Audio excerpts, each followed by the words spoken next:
Happy Wednesday, everyone. It's hard to believe we're almost halfway through our week, and even harder to believe that we're about a quarter of a way through our great Bible Truth series. So today is number 45, and we're in the book of Kings, chapter 11, 1 through 13, and chapter 12, 1 through 17. Now, I'm not going to read the passage in its entirety as I have been in Proverbs and Psalms, simply because it's kind of hard to summarize poetry and wisdom literature, whereas in the narrative chapters I can kind of summarize what happened for time's sake. But I do want to read the first couple verses here in chapter 11 because it sets the tone, and it's probably just as quick to read it as it is to summarize it. So chapter 11, verse 1. Now King Solomon loved many foreign women together with the daughter of Pharaoh, women of the Moabites, Ammonites, Edomites, Sidonians, and Hittites, of the nations concerning which Yahweh said to the children of Israel, "You shall not go among them, neither shall they come among you. For surely they will turn your heart after their gods." So God had commanded the Israelites not to take part with these certain groups of people.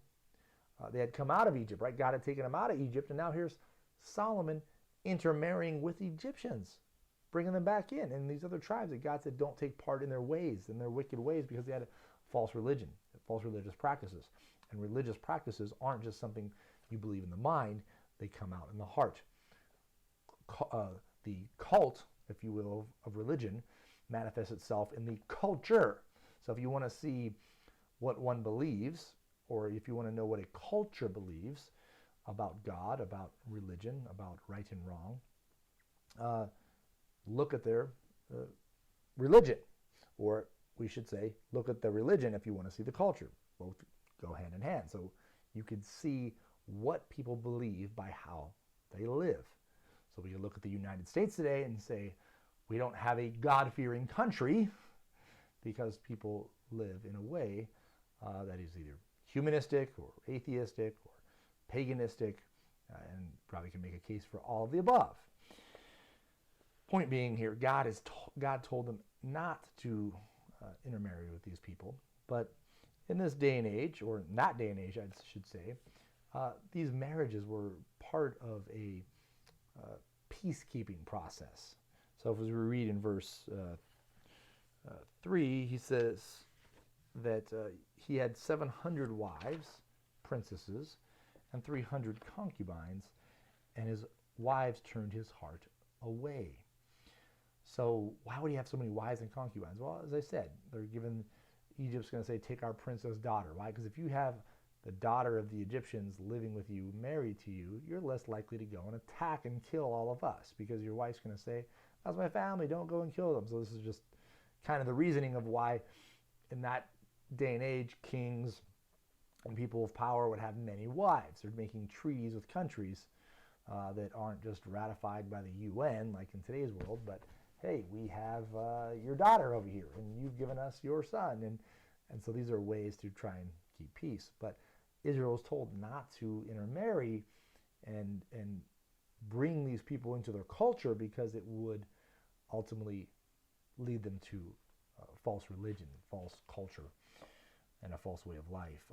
Verse 4, when Solomon was old, his wives turned away his heart after other gods, and his heart was not perfect with Yahweh, his God, as the heart of his father was.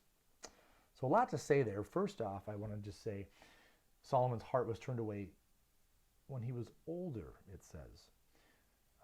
The first question says this: what or who turned Solomon's heart away from God? Clearly his wives did. What were the consequences of his actions, which is question 2? God basically says that he's going to take the kingdom from Solomon, or split his kingdom. Now, there was a blessing put upon Solomon because of David. And even though Solomon fell into idolatry in his later years, the blessing of God was still in part upon him because of David. And so he says, I'm going to split your kingdom, but for David's sake, I'm going to allow a remnant to remain. So he doesn't destroy Israel altogether. And it's interesting that Solomon's heart is turned away, and yet it says it kind of paints David in this picture of his heart was pure and never turned away. But we know again, as I've mentioned before, that he sinned with Bathsheba. And I think that goes to show that it's not how you start, it's how you finish. So David sinned, and his sin was grievous. And we do see judgment of God upon him during that time, and upon his actions, and even his child. But David finished strong. David repented and turned back to the Lord, whereas Solomon led a really great country. He led the nation of Israel in wisdom, the wisdom of God. And remember, that wisdom was to rule in a godly way, to give him discernment, that there would be justice and righteousness in the land rather than wickedness. And so the wisdom there was specific towards his rule, I believe. It wasn't just that he would know all mathematical equations or something to that effect, but this was a blessing of God in wisdom to rule. But even though he had wisdom and maybe making the right decisions as a judge or in setting up laws, the true worship of God was lost. And for this, God judges him and his country. And so his son after him is trying to kind of appease the people, kind of like how in our country we're very divided. Or maybe you go into Russia and Ukraine right now, there's an attempt to try to bring unity or unify people. And so right now a lot of things hang in the balance in our country and in Russia, Ukraine, all types of countries. Things hang in the balance. Will people separate? Will people come together? Will people war? And his son goes about it the wrong way. He goes and gets counsel on how to unite the people. And the old men tell him this. They replied, if you will be a servant to this people today and will serve them and answer them with good words, then they will be your servants forever.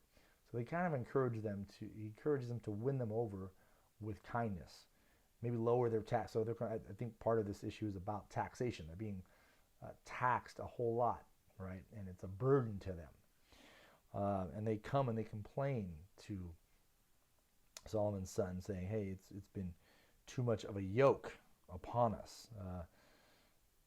He says, therefore, make the hard service of your father and his heavy yoke, which was put on us, lighter, and we will serve you. So basically, they're being taxed too much. We've heard this story before, right? Boston Tea Party. So nothing's new under the sun, as Solomon himself said.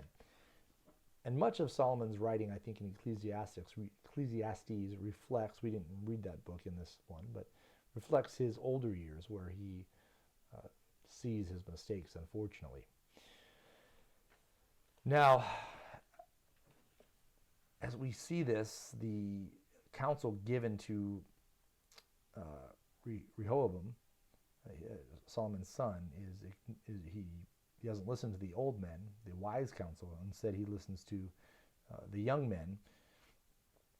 And the young men that he grew up with, his buddies, his friends, tell him this. Let me just read it to you. The young men who he had grown up with said to him, tell these people who spoke to you, saying, your father made our yoke heavy, but make it lighter to us. Tell them, my little finger is thicker than your father's waist. Now my father burdened you with the heavy yoke, but I will add to your yoke. My father chastised you with whips, but I will chastise you with scorpions. So he took a hard hand. The young men basically lay the smack down on put these people in check. Show them who's boss. And the people said, peace, we're out. We're not going to be ruled by you. They started their own nation. So Israel is divided. The northern tribes become Israel. The southern tribes become Judah. So that leads us right there into question 3, which is, how could Solomon, such a brilliant man, be so unwise? And what does this say about the fallen nature of mankind? That we're all susceptible to sin in that last part, right? No matter how much we may know of the Bible, we have to daily die to self, daily apply it, and daily ask the Holy Spirit to work in our lives. And again, Solomon's, as I pointed out, and I really noticed this for the first time going through this Bible Truth series, because I've always wondered this too. How can he be the wisest man ever and fall into idolatry? But if we look back, his wisdom was specific to leading the people, to ruling the people, to applying the God's law in equity and in fairness. But being a good legal scholar, being a good person of let's say, applying social situations to the world. We might see people even in today's world, right, that are non-Christians, and yet they're very good and effective at ruling or being governors or mayors or things of that nature, just ruling over people, and yet their heart is not right with God. And in Israel, it's not just being a good leader, it's being a righteous leader, because it's not just to have fairness in society, it's to lead people to true worship of God.